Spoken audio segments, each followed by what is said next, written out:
Tuberculosis ಅಂತ ಸುಮಾರು ಸಲ ನೀವು ಕೇಳಿರ್ಬೋದು, ಡಾಕ್ಟರ್ಸ್ ಬಾಯಿಂದ ಕೇಳಿರ್ಬೋದು ಅಥವಾ ಫ್ರೆಂಡ್ಸಿಂದ ಅಥವಾ ನೇಬರ್ಸಿಂದ ನೀವು ಕೇಳಿರ್ಬೋದು. ಸೊ ಈ ಟಿ ಬಿ ಅಥವಾ ಟ್ಯೂಬರ್ಕ್ಲೋಸಿಸ್ ಅಂದರೆ ಏನು? ಸೊ ಇದು ಟ್ಯೂಬರ್ಕ್ಲೋಸಿಸ್ ಅಂತಂದರೆ ಒಂದು ಬ್ಯಾಕ್ಟೀರಿಯಲ್ ಇನ್ಫೆಕ್ಷನ್. ಸೊ ಈ bacterial infection is caused by important bacteria ಅಂದರೆ ಮೈಕೋಬ್ಯಾಕ್ಟೀರಿಯಂ ಟ್ಯೂಬರ್ಕ್ಲೋಸಿಸ್ ಅಂತಾರೆ. ಅದರ ಬೇರೆ organisms like mycobacterium, typical mycobacterium ಥರನೂ ಬಂದಿರುತ್ತೆ ಇದರಲ್ಲಿ. ಸೊ ಕಾಮನೆಸ್ಟ್ ಆಗಿ ಬರೋದು ಮೈಕೋಬ್ಯಾಕ್ಟೀರಿಯಂ ಟ್ಯೂಬರ್ಕ್ಲೋಸಿಸ್ ಅಂತ. ಹೀಗಿದೆ ಟ್ಯೂಬರ್ಕ್ಲೋಸಿಸ್ಸು ಬರೋದು ಪಲ್ಮನರಿ ಟ್ಯೂಬರ್ಕ್ಲೋಸಿಸ್. ಇದರಲ್ಲಿ 2 ಥರ ಇರುತ್ತೆ. ಒಂದು ಪಲ್ಮನರಿ ಅಂತ ಬರುತ್ತೆ, ಎಕ್ಸ್ಟ್ರಾ ಪಲ್ಮನರಿ ಅಂತ ಬರುತ್ತೆ. ಪಲ್ಮನರಿ ಅಂತಂತಂದರೆ related to lungs. Extra pulmonary ಅಂತಂದರೆ ಲಂಗ್ಸ್ ಬಿಟ್ಟು ಬೇರೆ ಆರ್ಗನ್ಸ್. ಸೊ ಬೇರೆ ಆರ್ಗನ್ಸ್ ಯಾವುದು? ಒಂದು ಬೋನ್ಸ್ ಇರ್ಬೋದು, ಅಥವಾ ನಮ್ಮದು ಕರಳು ಅಂತಾರಲ್ವಾ, ಸೊ ಅದಕ್ಕೆ ಹೋಗಿರ್ಬೋದು, ಅಥವಾ ಬ್ರೇನ್ ಇರ್ಬೋದು, ಅಥವಾ ಇನ್ನೊಂದು ನಮ್ದು ಇಂಪಾರ್ಟೆಂಟ್ ರಿಲೇಟೆಡ್ ಟಾಪಿಕ್ ಅಂತಂದರೆ ಜೆನೆಟಲ್ ಆರ್ಗನ್ಸ್. ಸೊ ಜೆನೆಟಲ್ ಆರ್ಗನ್ಸಿಗೆ ಟ್ಯೂಬರ್ಕ್ಲೋಸಿಸ್ ಇನ್ಫೆಕ್ಷನ್ ಆದರೆ ಅದಕ್ಕೆ ನಾವು ಫೀಮೇಲ್ ಜೆನೆಟಲ್ ಟ್ಯೂಬರ್ಕ್ಲೋಸಿಸ್ ಅಂತ ಹೇಳ್ತೀವಿ. ಸೊ ನಾನಿವತ್ತು ಮಾತಾಡ್ತಾ ಇರೋದು ಜೆನೆಟಲ್ ಟ್ಯೂಬರ್ಕ್ಲೋಸಿಸ್ ಬಗ್ಗೆ. ಸೊ ಜೆನೆಟಲ್ ಟ್ಯೂಬರ್ಕ್ಲೋಸಿಸ್ ಅಂದರೆ ಏನು? ಏನಕ್ಕೆ ನಾವು ಇದ್ರ ಬಗ್ಗೆ ತಿಳ್ಕೊಬೇಕು, ಅಥವಾ ಇದ್ರದ್ದು ಸೈನ್ ಸಿಮ್ಟಮ್ಸ್ ಹೇಗಾಗುತ್ತೆ, ಅದನ್ನು ಹೇಗೆ ಡಯಾಗ್ನೋಸ್ ಮಾಡ್ಬೋದು, ಟ್ರೀಟೇಬಲ್ಲ, ಸೊ ಮುಂದೆ ಹೇಗೆ ಔಟ್ಕಮ್ ಅನ್ನೋದ್ರ ಬಗ್ಗೆ ನಾವು ತಿಳ್ಕೊಳ್ಳೋಣ. ಸೊ ಜೆನೆಟಲ್ ಟ್ಯೂಬರ್ಕ್ಲೋಸಿಸ್ ಅಂತಂದರೆ ಟ್ಯೂಬರ್ಕ್ಲೋಸಿಸ್ಸು ಬೇರೆ ಎಕ್ಸ್ಟ್ರಾ ಸೈಟಿಂದ ಬಂದು ಜೆನೆಟಲ್ ಆರ್ಗನ್ಸಿಗೆ ಎಫೆಕ್ಟ್ ಆಗೋದು ನಾವು ಜೆನೆಟಲ್ ಟ್ಯೂಬರ್ಕ್ಲೋಸಿಸ್ ಅಂತ ಹೇಳ್ತೀವಿ. ಅಂದರೆ ಟ್ಯೂಬರ್ಕ್ಲೋಸಿಸ್ ನಾನೇನು ಹೇಳಿದ್ನಲ್ಲ, ಆರ್ಗನಿಸಮ್ ಮೈಕೋಬ್ಯಾಕ್ಟೀರಿಯಂ ಟ್ಯೂಬರ್ಕ್ಲೋಸಿಸ್, ಅದನ್ನು ಬಂದು ನಮ್ಮದು ಜೆನೆಟಲ್ ಆರ್ಗನ್ಸ್. ಜೆನೆಟಲ್ ಆರ್ಗನ್ಸ್ ಅಂದರೆ ಯೂಟ್ರಸ್ ಆಗಿರ್ಬೋದು, ಅಥವಾ ಟ್ಯೂಬ್ ಇರ್ಬೋದು, ಓವರಿ ಇರ್ಬೋದು, ಸರ್ವಿಕ್ಸ್ ಇರ್ಬೋದು, ವಜನ ಇರ್ಬೋದು, ವಲ್ವಾ ಇರ್ಬೋದು, ಇದಕ್ಕೆಲ್ಲ ಎಫೆಕ್ಟ್ ಆದರೆ ಜೆನೆಟಲ್ ಆರ್ಗನ್ಸ್ ಅಂತಾರೆ. ಸೊ ಹೋಲ್ ಟರ್ಮಿನಾಲಜಿ ನಾವು ಜೆನೆಟಲ್ ಟ್ಯೂಬರ್ಕ್ಲೋಸಿಸ್ ಅಂತ ಹೇಳ್ತೀವಿ. ಸೊ ಇದು ನಮಗೆ ಹೇಗೆ ಬರುತ್ತೆ ಅಂದರೆ, ಒಂದು ಡೈರೆಕ್ಟಾಗಿ ಇದು ಇನ್ವೈಡ್ ಆಗೋದು ತುಂಬ ರೇರ್ ಆಗಿ. ಸೊ ಇದು ಯೂಶಲಿ ಎಲ್ಲೋ ಬೇರೆ ಕಡೆ ಎಕ್ಸ್ಟ್ರಾ ಸೈಟ್ಸ್ ಇರುತ್ತೆ, ಲೈಕ್ ಮೇನ್ಲಿ ಲಂಗ್ಸಿಂದ ನಮಗೆ ಜೆನೆಟಲ್ ಆರ್ಗನ್ಸಿಗೆ ಬರುತ್ತೆ. ಸೊ ಹೇಗೆಲ್ಲ ಬರ್ಬೋದು? ಒಂದು ಬ್ಲಡ್ ಸ್ಪ್ರೆಡ್ ಅಂತೀವಿ, ಅದಕ್ಕೆ ಹೆಮೆಟೋಜಿನಿಯಸ್ ಸ್ಪ್ರೆಡ್ ಅಂತೀವಿ, ಅದು ಒಂದು. ಅಥವಾ ಲಿಂಫ್ಯಾಟಿಕ್ ಅಥವಾ ಲಿಂಫ್ ನೋಡ್ಸ್ ಅಂತ ಇರುತ್ತೆ, ಸೊ ಅದ್ರ ಥ್ರೂ ಬರ್ಬೋದು. ಇಲ್ಲ ಡೈರೆಕ್ಟ್ ಸ್ಪ್ರೆಡ್ ಇರುತ್ತೆ. ಸೊ ನಿಯರ್ ಬೈ ಏನರ ಆರ್ಗನ್ಸ್ ಏನಾದರೂ ಲೈಕ್ ಕರಳು ಅಂತ ಹೇಳ್ತೀವಲ್ಲ, ಅಲ್ಲಿಂದ ಡೈರೆಕ್ಟಾಗಿ ಸ್ಪ್ರೆಡ್ಡು ಆಗ್ಬೋದು. ಇನ್ನೊಂದು ರೇರ್ ವೆರೈಟಿ ಏನಾಗ್ಬೋದು ಅಂತಂದರೆ, like male partner genital tuberculosis ಆದಾಗ, ಸೊ ಸೆಕ್ಷುವಲ್ ಕಾಂಟ್ಯಾಕ್ಟ್ ಆದಾಗ some amount of tuberculosis organism will be there in the semen. So semen ಡೈರೆಕ್ಟಾಗಿ ಸೆಕ್ಷುವಲ್ ಆಕ್ಟಿವಿಟಿಯಲ್ಲಿ ಇನಾಕ್ಯುಲೇಟ್ ಆದಾಗ ವಜನಲ್ಲಿ, ಆವಾಗೂ ಡೈರೆಕ್ಟಾಗಿ ಸ್ಪ್ರೆಡ್ ಆಗಿ ಯೂಟ್ರಸ್ಸಿಗೆ ಹೋಗ್ಬೋದು. ಸೊ ಇದ್ರ ಬಗ್ಗೆ ಏನೆಲ್ಲ ಆಗ್ಬೋದು, ಸೈನ್ಸ್ ಸಿಮ್ಟಮ್ಸ್ ಅಂತಾರಲ್ಲ ಹಾಗೆ. ಸೊ ಇದ್ರ ಜೊತೆ ನಾವು ಪಲ್ಮನರಿ ಟ್ಯೂಬರ್ಕ್ಲೋಸಿಸ್ ಸಿಮ್ಟಮ್ಸ್ ಇರುತ್ತೆ, ಲೈಕ್ ಫೀವರ್ ಇರ್ಬೋದು, ಕಂಟಿನ್ಯೂಸ್ ಆಗಿ ಕ್ರೋನಿಕ್ ಕಫ್ ಇರುತ್ತೆ, ವೆಯ್ಟ್ ಲಾಸ್ ಆಗಿರುತ್ತೆ, ಹಸಿವೆ ಆಗಲ್ಲ. ಸೊ ಇದ್ರ ಜೊತೆ these are all minor symptoms related to pulmonary ಅನ್ಬೋದು. ಸೊ ನಾವು ಸ್ಪೆಸಿಫಿಕ್ಕಾಗಿ ಜೆನೆಟಲ್ ಟ್ಯೂಬರ್ಕ್ಲೋಸಿಸ್ ಏನು ಸೈನ್ ಸಿಮ್ಟಮ್ಸ್ ಇರ್ಬೋದು ಅಂದರೆ, ಒಂದು ಅಸಿಮ್ಟೊಮೆಟಿಕ್, ಅಂದರೆ ಸುಮಾರು ಪೇಷಂಟ್ಸ್ಗೆ ಸಿಮ್ಟಮ್ಸ್ ಇರೋದಿಲ್ಲ. ಸೊ ಸ್ವಲ್ಪ ಜನ ಏನಾಗಿ ಬರ್ಬೋದು ಅಂದರೆ, ಇದರಲ್ಲೂ 2 ಥರ ನಾವು ಡಿಫ್ರೆನ್ಷಿಯೇಟ್ ಮಾಡ್ಬೋದು.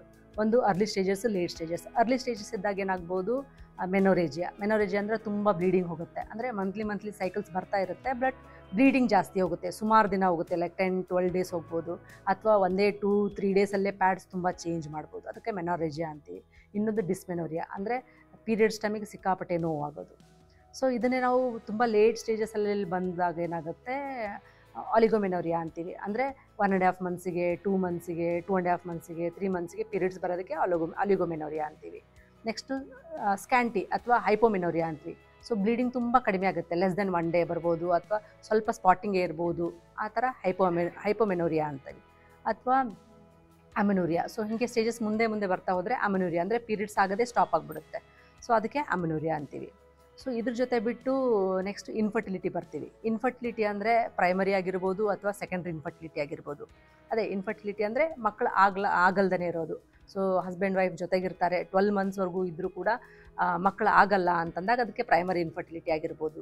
ಅಥವಾ ಸೆಕೆಂಡ್ರಿ ಇನ್ಫರ್ಟಿಲಿಟಿ ಅಂತಂದರೆ ಮುಂಚೆ ಮಕ್ಕಳಾಗಿರ್ಬೋದು, ಅಥವಾ ಮುಂಚೆ ಪ್ರೆಗ್ನೆನ್ಸಿ ಆಗಿರ್ಬೋದು, ನಂತರ ಪ್ರೆಗ್ನೆನ್ಸಿ ಆಗೋದಕ್ಕೆ ಸ್ವಲ್ಪ ಕಷ್ಟ ಆಗಿರ್ಬೋದು. ಸೊ ಈ ಥರ ಇನ್ಫರ್ಟಿಲಿಟಿ ಪ್ರೈಮರಿ ಇರ್ಬೋದು, ಅಥವಾ ಸೆಕೆಂಡ್ರಿ ಇನ್ಫರ್ಟಿಲಿಟಿಯನ್ನು ಕೂಡ ಆಗಿರ್ಬೋದು. ಇದು ಎಲ್ಲ ಸಿಮ್ಟಮ್ಸ್ ಆಗಿ ಕಾಣಿಸ್ಕೊಳ್ತದೆ. ಸೊ ಇವ್ರಿಗೆ ಹೇಗೆ ಸಬ್ಜೆಕ್ಟ್ ಮಾಡೋದು ನಾವು? ಸೊ ಸುಮಾರು ಬ್ಲಡ್ ಟೆಸ್ಟ್, ನೀವು ಈ ಥರ ಪೇಷಂಟ್ಸ್ ನಮ್ಮ ಹಾಸ್ಪಿಟಲ್ಗೆ ಬಂದಾಗ ಸುಮಾರು ಬ್ಲಡ್ ಟೆಸ್ಟ್ ಎಲ್ಲ ಮಾಡ್ತೀವಿ. ಬಟ್ ಬ್ಲಡ್ ಟೆಸ್ಟ್ ಸ್ಪೆಸಿಫಿಕ್ ಆಗಿ ಜೆನೆಟಲ್ ಟ್ಯೂಬರ್ಕ್ಲೋಸಿಸ್ಗೆ ಏನು ರೂಲ್ ಔಟ್ ಮಾಡಲಿಕ್ಕೆ ಆಗಲ್ಲ. ಬಟ್ ರುಟೀನಾಗಿ ಪಲ್ಮನರಿ ಟ್ಯೂಬರ್ಕ್ಲೋಸಿಸ್ ಇದ್ದಾಗೆ ಗೊತ್ತಾಗ್ಬೋದು. ಸೊ ಬ್ಲಡ್ಡಲ್ಲಿ ಸ್ವಲ್ಪ ಕೌಂಟ್ಸ್ ಎಲ್ಲ ಜಾಸ್ತಿ ಇರುತ್ತೆ, ESR ಎಲ್ಲ ರೇಸ್ಡ್ ಆಗಿರುತ್ತೆ. ಸೊ ಇದೆಲ್ಲ ಪರ್ಟೈನಿಂಗ್ ಟು ಟ್ಯೂಬರ್ಕ್ಲೋಸಿಸ್.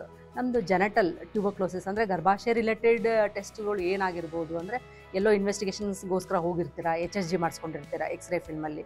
ಸೊ ಅಲ್ಲಿ HSGಯಲ್ಲಿ ಬೈಲಾಟ್ರಲ್ ಟ್ಯೂಬಲ್ ಬ್ಲಾಕ್ ಇರ್ಬೋದು, ಅಥವಾ ಟ್ಯೂಬ್ ಒಂಥರ ಬೀಡೆಡ್ ಅಪಿಯರೆನ್ಸ್ ಆಗಿರ್ಬೋದು. ಈ ಥರ ಪಿಕ್ಚರ್ಸ್ ಎಲ್ಲ ಕಾಣಿಸ್ಕೋಬೋದು HSGಯಲ್ಲಿ.